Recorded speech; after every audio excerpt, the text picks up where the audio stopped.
নতুন মেট্রো রুটের উদ্বোধন করতে আগামী কলকাতা আসছেন প্রধানমন্ত্রী নরেন্দ্র মোদী। 22 আগস্ট দমদমের প্রশাসনিক কর্মসূচি রয়েছে তার আগেই মধ্যমগ্রামে আইডি বিস্ফোরণ। এই ঘটনার বিরুদ্ধে প্রতিবাদের পাশাপাশি পুলিশের নিষ্ক্রিয়তার অভিযোগ জানিয়ে এবার পথে নামলো বিজেপির যুব মোর্চা। মধ্যমগ্রাম চৌমাথার টায়ার জ্বালিয়ে বিক্ষোভ দেখাতে থাকেন বিজেপি কর্মী সমর্থকেরা। দীর্ঘক্ষণ ধরে চলে বিক্ষোভ কর্মসূচি। ক্ষণিকের জন্য যান চলাচল ব্যাহত হলেও বর্তমানে পরিস্থিতি স্বাভাবিক। এদিনের বিক্ষোভ কর্মসূচিতে উপস্থিত ছিলেন বিজেপি নেতা কৌস্তব বাগচি।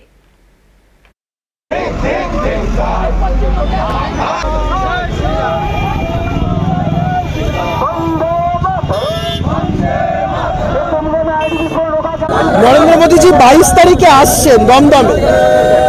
মধ্যমগ্রামে তার দুদিন আগে এখানে দেখা যাচ্ছে যে আইডি বিস্ফোরণ হচ্ছে। এই ঘটনাগুলো ছোট ঘটনা নয়, অতীতে দেখা গেছে একাধিক জায়গায় বোমা বিস্ফোরণের ঘটনা এবং তার সাথে শাসক দলের যোগাযোগ।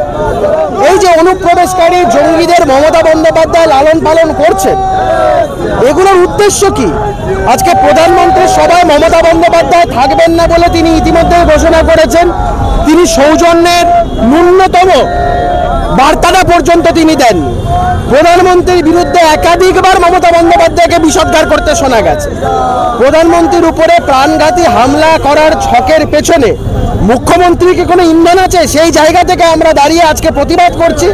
রাজ্য সরকারের এই চুপ থাকা, রাজ্য সরকারের এই সম্পূর্ণভাবে এই ঘটনাগুলোকে ছোট করে দেখানো, আমরা মনে করছি এগুলো দেশের পক্ষে ক্ষতিকারক, দেশের অভ্যন্তরীণ সুরক্ষার পক্ষে ক্ষতিকারক।